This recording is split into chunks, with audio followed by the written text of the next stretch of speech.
Louisiana versus all y'all. Jarrett Roser here with sports director Sean Fox of SportsTalk977's up in North Louisiana. Excited to talk a little bit about this Louisiana Tech football team. I think a really interesting, potentially pivotal season for Louisiana Tech and Coach Sonny Cumbie's second year at the helm. And so we'll talk a lot about how that started and what kind of the big picture is. But Sean, first of all, how are you, man? Good to see you. But good to be on with you, Jared. I had a pretty, as you know, pretty major health scare last week. I didn't have getting a pacemaker at 41 on the life bingo card, but feeling good.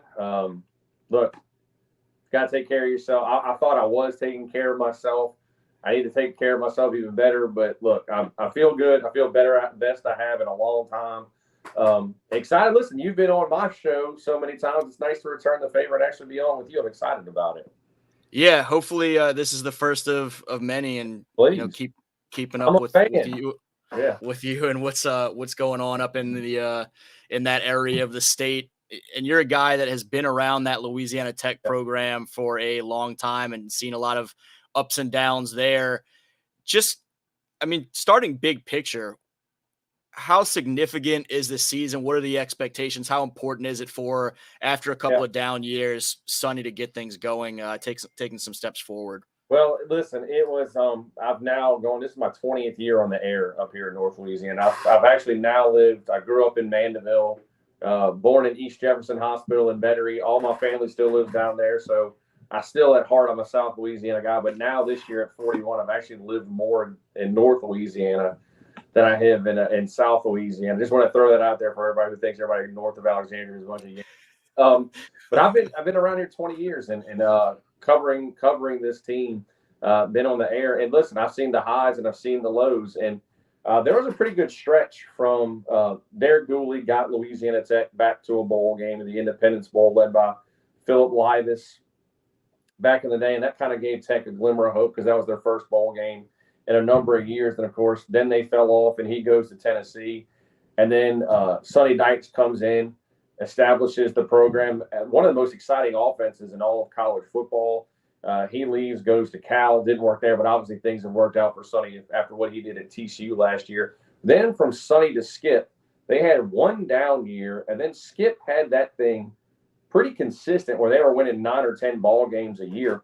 And I think for Louisiana Tech, when Dykes or when Dooley got to that first bowl game, it was like, wow, we actually made a bowl game. It's been forever. This is kind of unprecedented for Tech. Well, then that kind of came the expectation for Louisiana Tech, where they went to 6 straight bowl games, won 5 of them. But you could start to see towards the end of the Skip Holtz era, yes, they were winning, but they weren't winning as much. The offense wasn't as dynamic, and they were starting to drop off a little bit. And that's not necessarily an indictment on Skip. Hell, Skip's won 2 straight USFL championships for those who are paying attention. But listen, I've always said certain coaches, and really most coaches in this day and age, they've got a shelf life. Saban at one school, as long as that was what we were used to growing up, Jared, that really doesn't exist anymore. And eventually, it's not necessarily that the coach is bad, but it's time for a change. And I think that was the case at Louisiana Tech. And the identity of this program, going back to when Gary Croton was the head coach, who was an innovative offensive mind with Tim Rattay and Troy Edwards, is this is a program that is known to be exciting, and the people want to see the ball thrown in the air 30-plus times and scoring a bunch of points. So they bring in Sonny Cumbie, who comes in from the Mike Leach coaching tree, successful stints at TCU and Texas Tech, did a good job as an interim coach at Texas Tech. And I think last year may have had unrealistic expectations. I thought they'd come in, and with Conference USA kind of being in limbo, would be a borderline, should be a bowl team. I remember the over-under in Vegas was like 4 going into last year. It's like, that's the easiest bet ever. Well, they went 3-9. Clearly, Vegas knows what they're talking about. But there's also was a bunch of wholesale changes. Listen, we live in the era of the transfer portal where you're just going to lose a bunch of guys. So really the past 2 years has been a lot of transition. I think they finally, and they really haven't had a consistent quarterback play, I think, since Jeff Driscoll was here. And Jeff Driscoll did a tremendous job coming in from Florida. He lived up to the expectations at Louisiana Tech that maybe he didn't at Florida. And since then, it's kind of been like they try to put a square peg in a round hole. They bring in Hank Bachmeier, and even though he's not familiar with this offense, or he's coming from a different offense with Boise State, he chose Louisiana Tech because he wanted to play in an air raid offense. And we'll get into what happened last week, but I think this is the best quarterback that Tech has had since Jeff Driscoll, and it really starts there. Yeah, and he comes out the gate and completes 34 of 44 for 333 yards, the touchdown, the smoke, and they're able to lead a comeback drive late. And so a lot of encouraging early signs. As you're watching that game unfold Saturday, we've talked at times through the years, you've seen Louisiana Tech blow a lot of games late in frustrating fashion. Yeah, we say Tech is going to Tech, and they didn't. This was the difference. Listen, and this is the first time, Jared, Tech had lost 19 straight games that they were trailing at the half till last week. Wow. And the big thing, and we mentioned Tech is going to Tech. Like, Tech has been successful. Like, I think I think you can make the case, and this is not a knock on Lafayette, because I think they've done a great job, and obviously Tulane, what they did last year was tremendous. But I talked about the stretch that Skip had. I think you could make the case they were the second best football program in the state for 3 or 4 years. The basketball program with Mike White and Eric Conkle were really good. But the problem with Tech was this.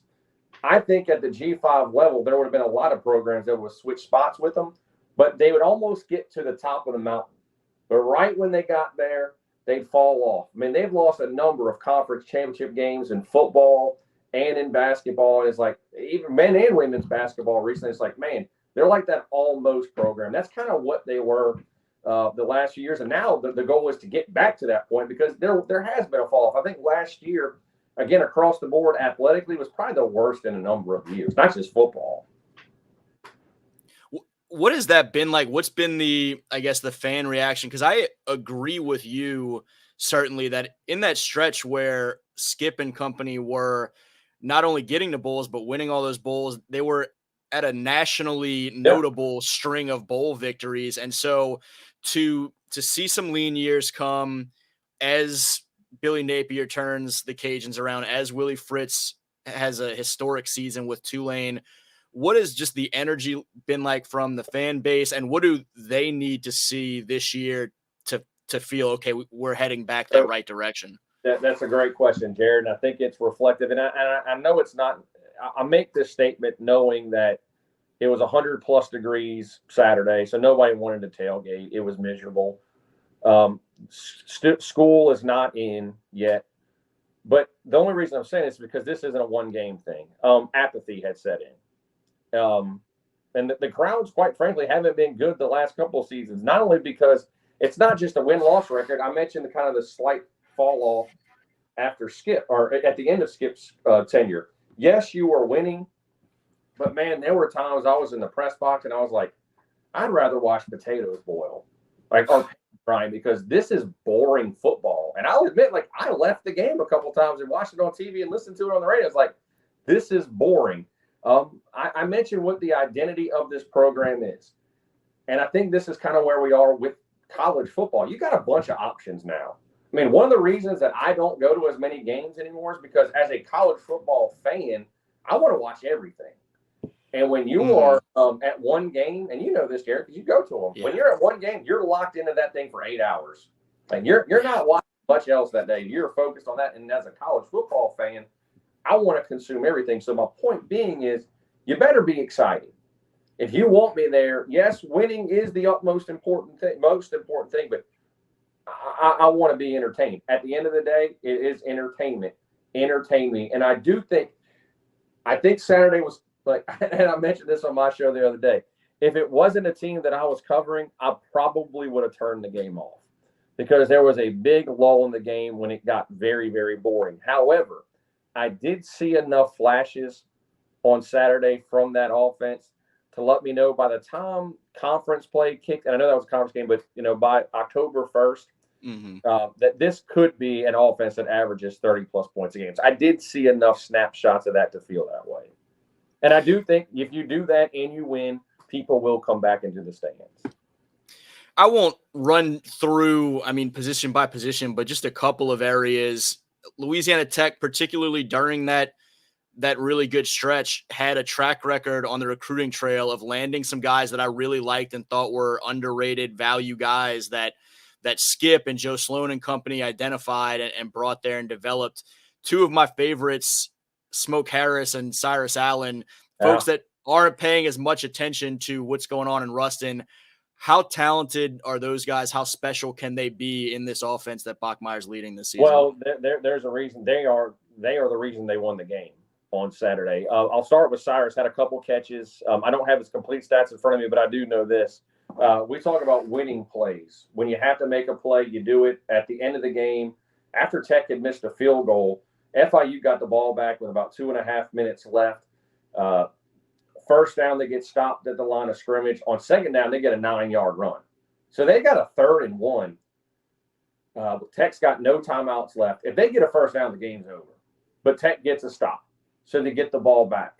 Well, they get it back. It's 4th and 5.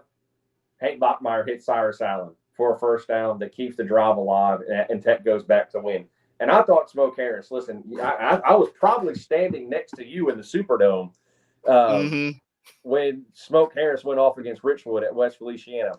This is going to sound like a knock, and I guess in a way it is a bit of a knock on Smoke. It's just I had, since that moment, so many high expectations for Smoke. And listen, he's made all conference kick and punt return. He's been that almost guy too. Like, he's gotten long returns. He just hadn't gotten to the end zone.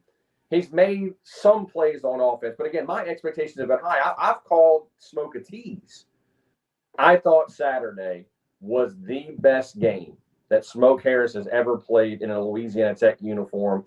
He willed that team to a victory, 11 catches, 155 yards, and 1 score. Jared, if he has games like that, Tech is going to have a dynamic offense. He finally put it together. And kind of big picture-wise on the other side of the ball, you mentioned a huge stop late. The defense, which we talk about some of the issues with the offense trying to find its way. The defense had a pretty rough year in its own right last season. They come back and only allow 18 yards in the second half on Saturday and help set the stage, get off the field and give Bachmeier and company the opportunities to go do what they did late. The last couple of years, it's been starting out on the road against Power Fives and whatnot. It's a little bit of a different deal, but how encouraging is that to see to start the season with that type of a bounce back half? Well, you start the game, and I think FIU rips off a 67-yard touchdown run right up the gut, and you're like, oh crap, here we go again. Then they get again, it's 14-0. You're like, same old defense. And then after the first quarter, Louisiana Tech absolutely dominated. Total combined, and they got, again, I think they got most of their yards in the first quarter. When the game was over, Tech had 447 total yards. FIU had 182. And again, most of them in the first quarter. And this is the most amazing thing, Jared. I do think it's going to be a little bit different with SMU this week, but FIU only had 4 yards passing. That's it. I mean, how many times have you seen a team have 4 yards passing that's not a service academy, like an Army or Navy or Air Force, who are a primary option team? And the same quarterback, the same team, FIU, Grayson James passed for over 300 yards the year before. So the secondary played extremely well. Look, this is a defense led by a number of transfers. There's a heavy Stephen F. Austin influence on this roster. That's where Scott Power was the defensive coordinator the year before. Brought in Willie Roberts and a couple of guys in the secondary the year before. He's Tech's best defender. And then Brevin Randall's a kid who transferred this year at linebacker. He was a monster coming off the edge. And a Louisiana guy, I thought Deshaun Hall from Gonzales had his best game in a Louisiana Tech uniform. So that was very, very promising because, look, you don't have to be – this is a bad league. Conference USA isn't what it was. So if you can defensively, you don't even have to be that good, but if you can be around that level, and I think the offense will get there, you can win this league.